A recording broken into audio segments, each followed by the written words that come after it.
આજ રોજ મહુવામાં 15/11/2020ના રોજ થયેલ હત્યાના કેસમાં આજ સવારે મહુવા કોર્ટમાં 4 આરોપીને આજીવન કેદની સજા ફટકારવામાં આવી।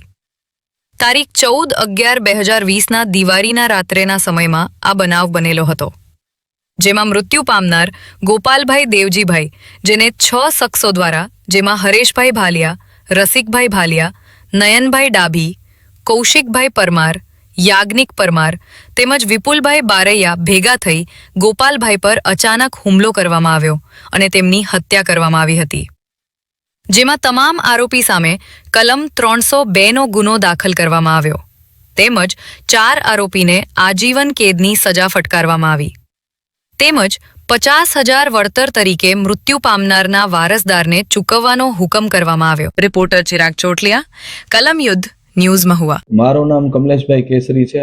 Mahuva additional district and sessions કોર્ટમાં સરકારી વકીલ તરીકે ફરજ બજાવું છું। મહુવા તાલુકામાં તારીખ 14/11/2020 દિવાળીના રાતે એક હત્યાનો બનાવ બનેલો હતો, જેમાં આ મરણ જનાર ગોપાલભાઈ દેવજીભાઈ, જેને 6 શખ્સો ભેગા મળીને, જેમાં હરેશભાઈ ભાલિયા, રસિકભાઈ ભાલિયા, નયનભાઈ ડાભી, કૌશિકભાઈ પરમાર, યાજ્ઞિક પરમાર અને વિપુલભાઈ કાળુભાઈ બાબુભાઈ બારિયા તમામ ભેગા થઈને તેની ઉપર અચાનકથી હુમલો કરીને તેની હત્યા કરી નાખેલ હતી। અને આ બનાવની અંદર એફઆઈઆર રજીસ્ટર કરવામાં આવી।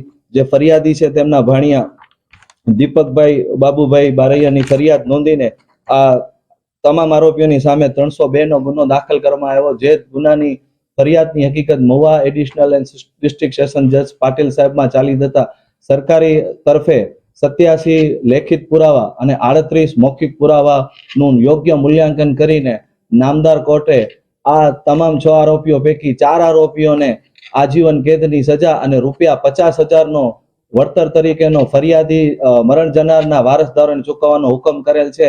જેની અંદર હરેશ ભાલિયા, રસિક ભાલિયા, નયન ડાભી અને કૌશિક પરમારને આજીવન કેદની સજા કરેલ છે અને 2 આરોપીઓ જે યાજ્ઞિક પરમાર અને વિપુલ કાળુભાઈ બારૈયાને શંકાનો લાભ આપીને નિર્દોષ ઠરાવી છોડી મૂક્યા।